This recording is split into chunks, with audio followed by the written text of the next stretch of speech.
I've got big news for you, Shepard. Captain Anderson is stepping down as commanding officer of the Normandy. The ship is yours now. She's quick and quiet, and you know the crew. Perfect ship for a Spectre. Treat her well, Commander. I want the truth. Why are you stepping down, sir? You needed your own ship. A Spectre can't answer to anyone but the Council. And it's time for me to step down. Come clean with me, Captain. You owe me that much. I was in your shoes 20 years ago, Shepard. They were considering me for the Spectres. Why didn't you ever mention this? What was I supposed to say? I could have been a Spectre, but I blew it? I failed, Commander. It's not something I'm proud of. Ask me later and I'll tell you the whole story. For now, all you need to know is, I was sent on a mission with Saren, and he made sure the Council rejected me. I had my shot. It came and went. Now you have a chance to make up for my mistakes. I won't let you down, sir. Saren's gone. Don't even try to find him. But we know what he's after. The conduit. He's got his Geth scouring the Traverse looking for clues. We had reports of Geth in the Pharos system shortly before our colony there dropped out of contact, and there have been sightings around Noveria. Find out what Saren was after on Pharos and Noveria. Maybe you can figure out where the conduit is before he does. The Reapers are the real threat. I'm with the Council on this one, Shepard. I'm not sure they even exist. But if they do exist, the conduit's the key to bringing them back. Stop Saren from getting the conduit, and we stop the Reapers from returning. I'll stop him. We have one more lead. Matriarch Benezia, the other voice in that recording. She has a daughter, a scientist who specializes in the Protheans. We don't know if she's involved, but it might be a good idea to try and find her. See what she knows. Her name's Liara, Dr. Liara Tassoni. We have reports she was exploring an archaeological dig on one of the uncharted worlds in the Artemis Tau cluster. Sounds like we should head for the Artemis Tau cluster. It's your decision, Commander. You're a Spectre now. You don't answer to us. But your actions still reflect on humanity as a whole. You make a mess and I get stuck cleaning it up. I'll try not to make things any harder on you, Ambassador. Glad to hear it, Commander. Remember, you were a human long before you were a Spectre. I have a meeting to get to. Captain Anderson can answer any questions you might have. Yes, Commander? How are you holding up? Honestly, this isn't how I pictured my career coming to an end. Pushing papers really isn't my thing, but you're the one who can stop Saren. I believe in you, Shepard. If that means I have to step aside, so be it.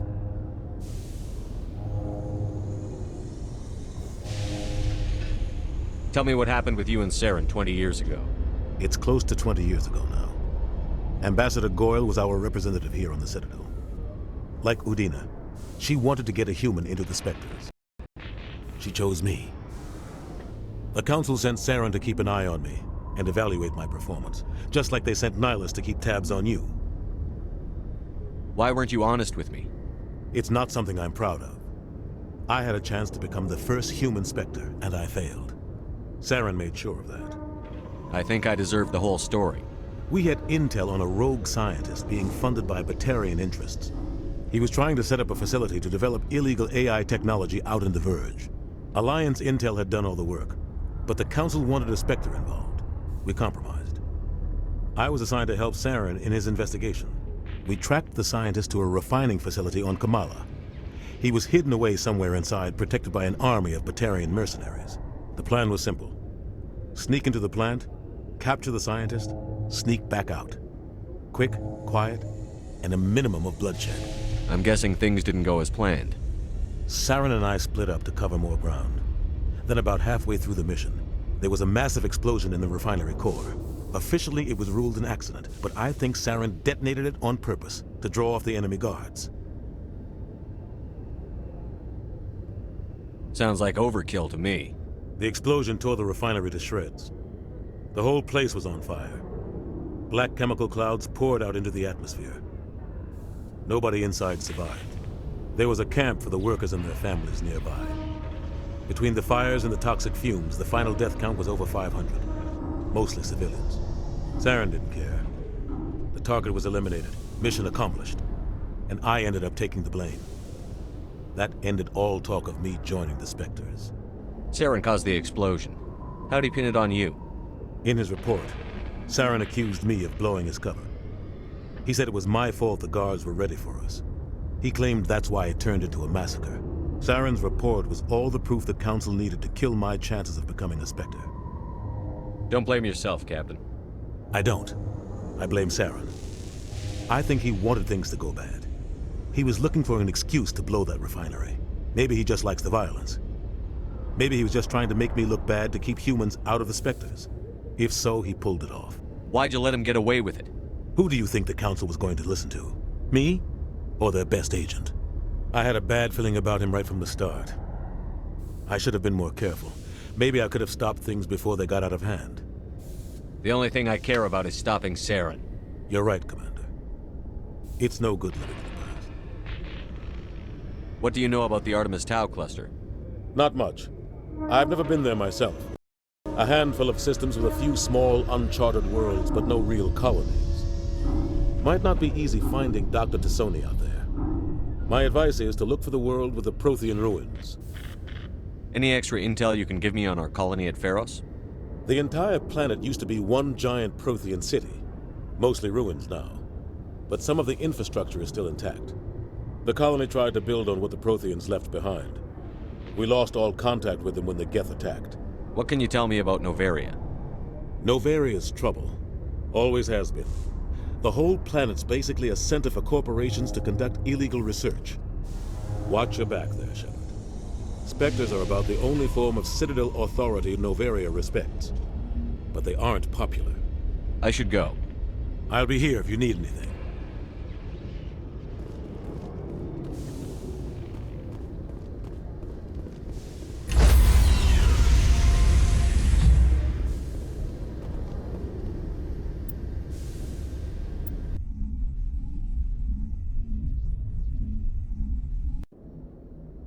Heard what happened to Captain Anderson. Survives 100 battles and then gets taken down by backroom politics. Just watch your back, Commander. Things go bad on this mission, you're next on their chopping block. Captain Anderson should be the one in charge. It's like I'm stealing the ship from him. Yeah, the captain got screwed. But it's not like you could have stopped it, nobody's blaming you. Everyone on this ship's behind you, Commander, 100%. Intercom's open. If you got anything you want to say to the crew, now's the time. This is Commander Shepard speaking. We have our orders. Find Saren before he finds the conduit. I won't lie to you, crew. This mission isn't going to be easy. This began with an attack on a human settlement in the Traverse. But we know Saren won't stop there. His Geth armies aren't going to stay on the far fringes of Citadel space. For too long, our species has stood apart from the others. Now it's time for us to step up and do our part for the rest of the galaxy. Time to show them what humans are made of. Our enemy knows we're coming. When we go into the Traverse, Saren's followers will be waiting for us. But we'll be ready for them, too. Humanity needs to do this. Not just for our own sake, but for the sake of every other species in Citadel space. Saren must be stopped. And I promise you all, we will stop him. Well said, Commander. Captain will be proud. Fancy speeches won't stop Saren from finding the conduit. If we really want to make the captain proud, we better get this bird in the air. Yes, sir.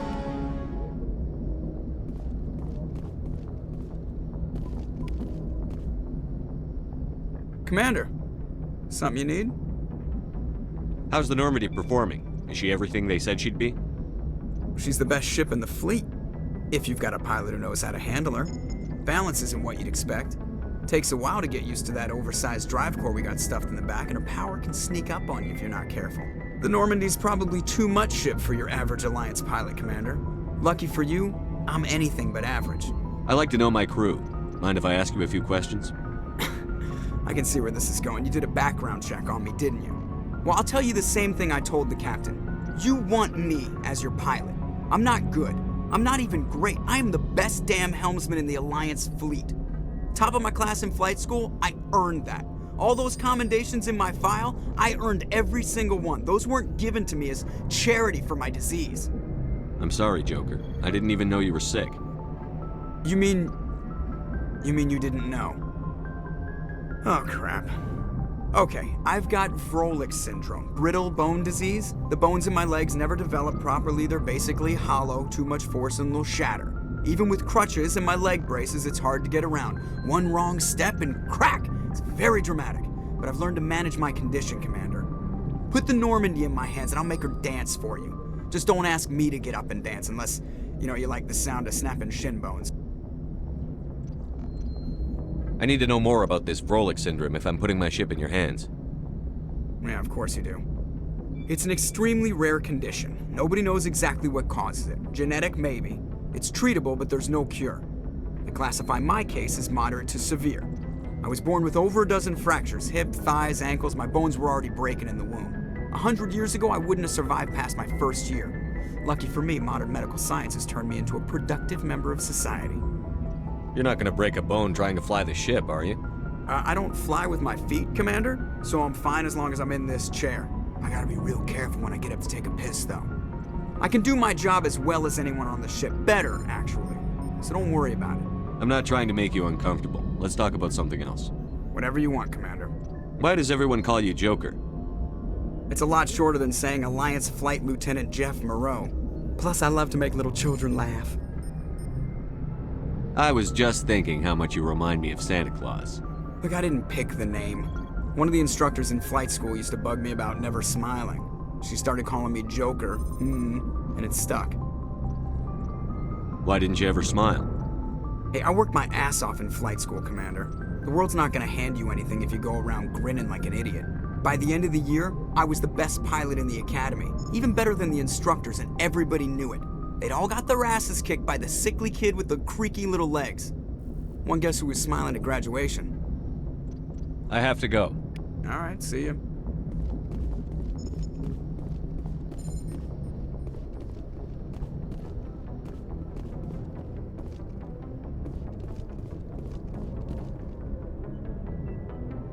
If anyone has to take over for Captain Anderson, I'm glad it's you. I'm not sure about having non-humans on our ship, though. We're all on the same team here, Presley. With all due respect, sir, that's what they said about Nihilus. Look how that turned out. I'm in charge here, Presley. I decide if we have non-humans on this vessel. Yes, sir. Understood, sir. Speak freely, Presley. I want to know if you have a problem with non-humans. It's not that, Commander. Humanity has always handled its own problems. Saren attacked one of our colonies. We should be the ones to stop him. We don't need their help.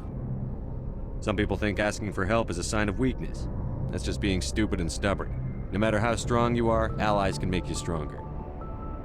I guess so. Maybe I'm just stuck in the old ways of thinking. But don't worry, Commander, this won't be a problem. How did you end up assigned to the Normandy? I signed up with the Alliance as a navigator right out of school, following in my grandfather's footsteps, I guess. My first posting was on the Agincourt. We were one of the first reinforcements to arrive at Elysium after the Blitz hit, and those raiders were no match for an Alliance frigate. Of course, the only reason the colony was still standing was because of you, Commander. I can't believe you held out as long as you did. How'd you end up on the Normandy? I got my officer's commission after Elysium. Must have made an impression on the right people. Captain asked for me when he was picking his crew. Carry on, Presley. Yes, sir.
Yes, Commander? Is there something you need? I should go. Goodbye, Commander.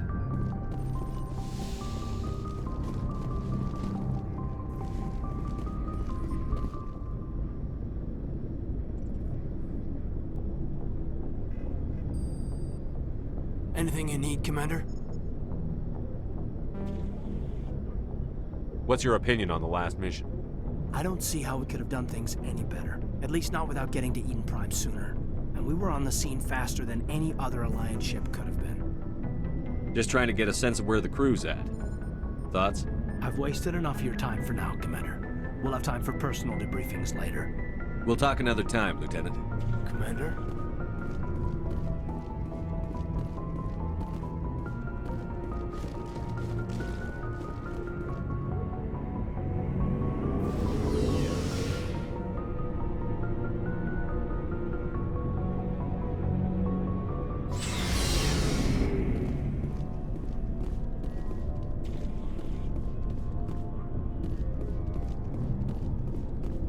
Thanks for bringing me on board, Commander.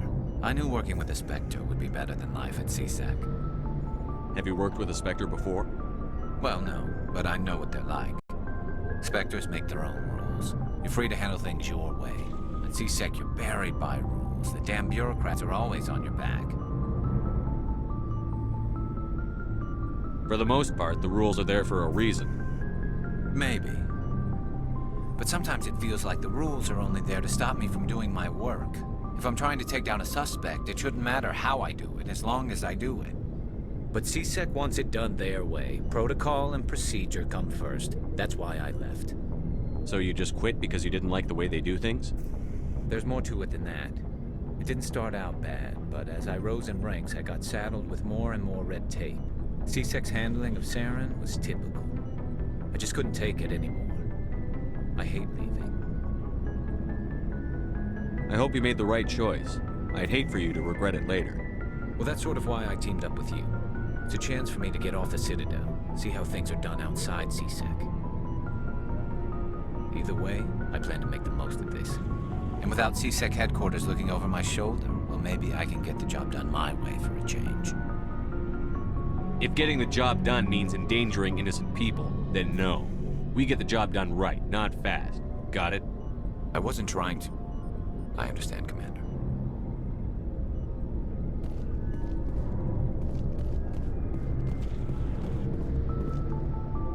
Commander?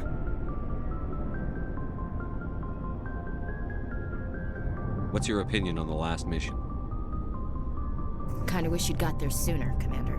No offense, I appreciate the rescue. I just wish... You wish we'd been able to save the rest of your unit? Yes, sir. If I had been more alert, we wouldn't have been cut down by an ambush. The Geth are perfect ambushers. They don't move, they don't make noise, they don't even breathe. Sir, they have flashlight heads. I'll make sure it doesn't happen again. Do you have a few minutes to talk one-on-one? I'm sorry, Commander. I need to get my duty squared away. I wouldn't mind talking more later, though. Dismissed, Chief. Sir. Nice ship you've got, Shepard. What can I do for you? What's your story, Rex? There's no story. Go ask the Quarian if you want stories. You Krogan lived for centuries. Don't tell me you haven't had a few interesting adventures. Well, there was this one time the Turians almost wiped out our entire race. That was fun. I heard about that. You know, they almost did the same to us. It's not the same. It seems pretty much the same to me. So your people were infected with a genetic mutation? An infection that makes only a few in 1,000 children survive birth? And I suppose it's destroying your entire species? I suppose it isn't all the same. I don't expect you to understand, but don't compare humanity's fate with the Krogan. Sorry, Rex. I wasn't trying to get you upset. Your ignorance doesn't upset me, Shepard. As for the Krogan, I gave up on them long ago. The genophage infected us, but it's not what's killing us. What can you tell me about the genophage? Ask the Solarians if you want details. They made it. All I know, it makes breeding nearly impossible. Thousands die in stillbirth, and most never get that far. Every Krogan is infected, every one. And no one's rushing to find a cure. Why don't the Krogan try to find a cure? When was the last time you saw a Krogan scientist? You ask a Krogan, would he rather find a cure for the genophage or fight for credits? He'll choose fighting every time.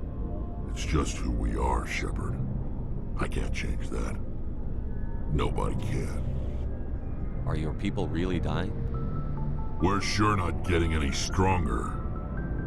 We're too spread out. None of us are interested in staying in our own system. Lots of species have left their homes and prospered. But they go to colonize new worlds. We're not settlers. We're warriors. We want to fight. So we leave.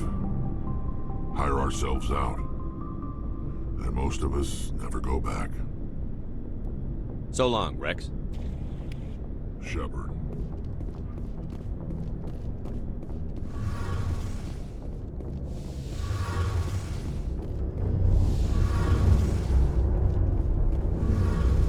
Hey, Commander, you know that Quarian, Tally?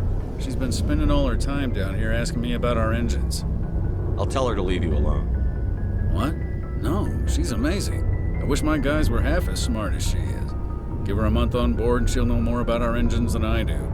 She's got a real knack for technology, that one. I can see why you wanted her to come along. I figured she'd be a real asset to the team. You got an eye for talent, Commander, but I'm guessing that's not why you came down here. Fill me in on the IES stealth systems. How does it work exactly? You can't hide a ship out in space. They emit too much heat and radiation. Too easy for sensors to pick them up, unless you find a way to capture those emissions.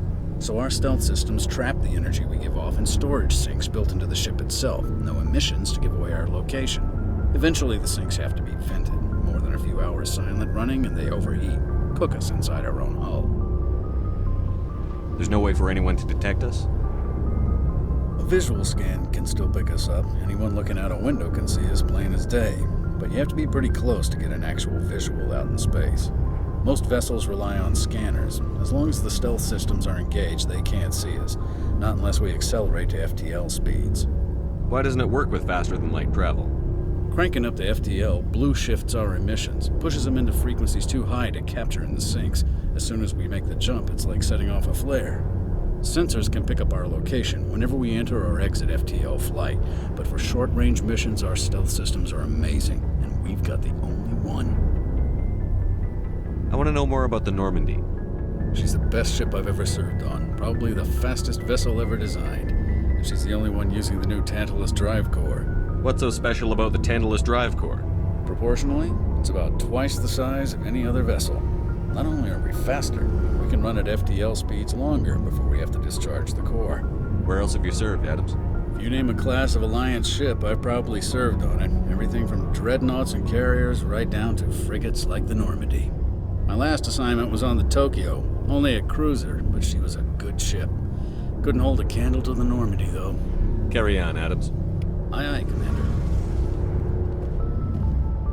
Your ship's amazing, Shepard. I've never seen a drive core like this before. I can't believe you were able to fit it into a ship this small. I'm starting to understand why you humans have been so successful. I had no idea Alliance vessels were so advanced. The Normandy's a prototype. Cutting-edge technology. A month ago, I was patching a makeshift fuel line into a converted tug ship in the flotilla. Now, I'm sitting on board one of the most advanced vessels in Citadel space. I have to thank you again for bringing me along. Traveling on a vessel like this is a dream come true for me. I had no idea you found ship technology so interesting. It comes with being a Quarian. The migrant fleet is the key to the survival of my people. Ships are our most valuable resource. But we don't have anything like this. We make do with cast-offs and second-hand equipment. We just try to keep them running for as long as we can. Some of the fleet's larger vessels date all the way back to our original flight from the Geth. I can't believe your fleet's still using ships that are 3 centuries old. They're constantly being repaired, modified, and refitted. They aren't pretty, but they work. Mostly. We've tried to make ourselves as independent as possible on the flotilla, grow our own food, mine, and process our own fuel. But some things we just can't make on our own. A patch to maintain the hull integrity requires raw materials we just don't have. That's why our pilgrimages are so important. I want to know more about the pilgrimage. When my maturity, we leave our birth ships and seek acceptance with a new crew. It's necessary to maintain genetic diversity among the fleet. But no ship wants to accept someone who will be a burden on them. So, to prove our worth, we embark on a pilgrimage. We set out alone, leaving the flotilla and our families behind us. We only return once we have found something of value we can bring back to the fleet. This is presented as a gift to the captain of the respective ship we wish to join. If the gift is accepted, we are welcomed into the crew. Can a captain choose to reject the gift? That doesn't happen often. Most captains are eager to increase the size of their crew. It increases their own standing in our society. Even when the gift is not particularly valuable, the captain usually accepts it out of a sense of tradition. However, there is a stigma to presenting a substandard gift. It's not the best way to make a good impression on a new community. Most pilgrims don't return until they find something worthwhile. I can't believe they just send you off alone. It's not like they just cast us out. Before we leave, we are given lessons in how to survive outside the flotilla, and given gifts to help us on our journey. We also receive implants to fight off sickness and disease. Generations of living in an isolated and highly controlled environment have left our immune systems weaker than most.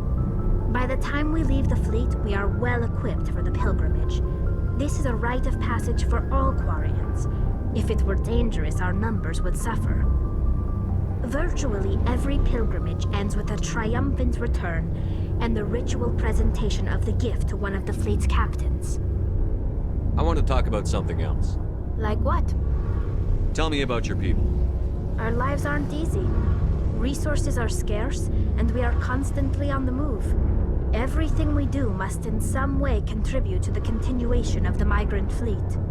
There are 17 million Quarians in the flotilla, and each of us relies on the others for survival.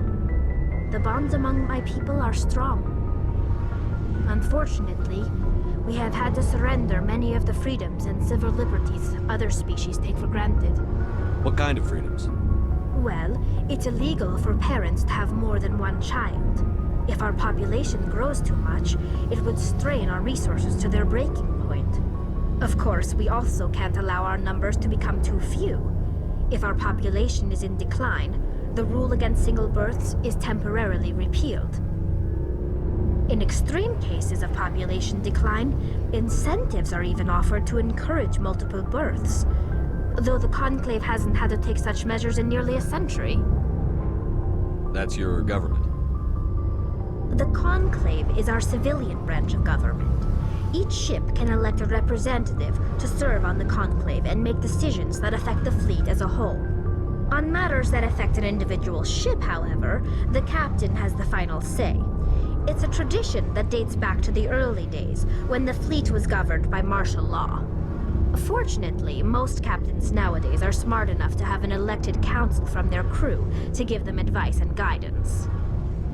So the ultimate power rests with elected officials. In practice, the Conclave and the respective council for each ship tend to set the rules that govern our daily lives. But in theory, we are still under military jurisdiction. The 5 top-ranking military officials in the fleet serve on the Admiralty Board. These 5 have the power to overrule any decision by the Conclave in case of emergency. To do so requires unanimous agreement among the Admiralty, and they can only do this once. After that, the entire board must resign their posts. It's a safeguard that served us well. In nearly 3 centuries, the Admiralty Board has only overruled the Conclave 4 times. I want to know more about the Geth. I doubt I can tell you anything you don't already know. It's been almost 3 centuries since they drove my people into exile. All I know is the story of their origins. What they were when we created them, and how they turned on us. Interesting. The Geth were originally created to serve as an automated manual labor force. Initially, their intelligence was as limited as any VI. Over time, we made small modifications to their programming to allow them to perform more varied and complex tasks, bringing them closer and closer to true AI status. How come the Council didn't step in and stop you?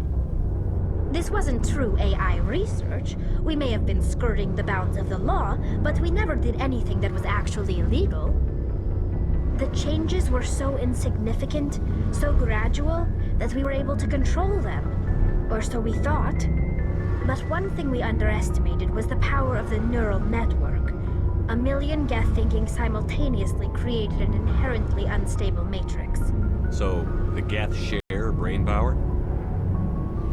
Many of the Geth's logic systems were designed to work in concert with other nearby Geth.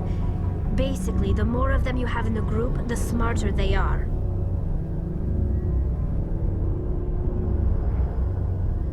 So there's some sort of group consciousness? No, nothing like that. They cannot share sensory data or information. Their programming cannot handle that much simultaneous input. Each Geth maintains an individual awareness and identity. The neural network only operates on a process-based level.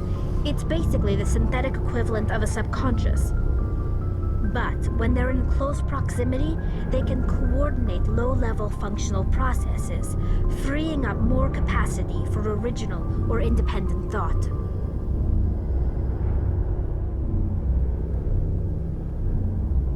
That doesn't make any sense. I'm probably oversimplifying.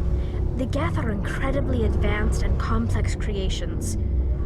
All you need to know is that they get smarter when they gather in large numbers. As we built more and more Geth, their effective intelligence became more sophisticated, more abstract. One day, a Geth began to ask its Quarian overseer questions about the nature of its existence. Am I alive? Why am I here? What is my purpose? As you can imagine, this caused a near panic among my people. I don't see what's so bad about those questions. The Geth were created to engage in mundane, repetitive, or dangerous manual labor. That's fine for machines, but it won't satisfy a sentient being for long. The Geth were showing signs of rudimentary self-awareness and independent thought. If the Geth were intelligent, then we were essentially using them as slaves. It was inevitable the newly sentient Geth would rebel against their situation. We knew they would rise up against us, so we acted first. A general order went out across all Quarian-controlled systems to permanently deactivate all Geth. The Geth responded to this order violently. You can't blame them for fighting for their survival. We had no other choice. The Geth were already on the verge of revolution. By acting quickly, we had a chance to end the war before it began. The hope was that most of the Geth would still be little more than machines, incapable of organized resistance. But they had progressed much further than anyone anticipated. The war was long and bloody. Millions upon millions of Quarians died at their hands. In the end, we were forced to flee our own homeworld. We feared the Geth would pursue us, but they never came beyond the veil. Now we drift through space, exile searching for a way to reclaim what was once ours. It's hard to feel sorry for you. Your ancestors tried to wipe out another species. We made a mistake when we created the Geth in the first place, but we did not make a mistake when we went to war against them. If we had not acted, they would have wiped us out. They're a synthetic life form. They have no use for organics. None. Why do you think they cut themselves off from the rest of the galaxy? Why do you think they've killed every organic being who's ever tried to contact them?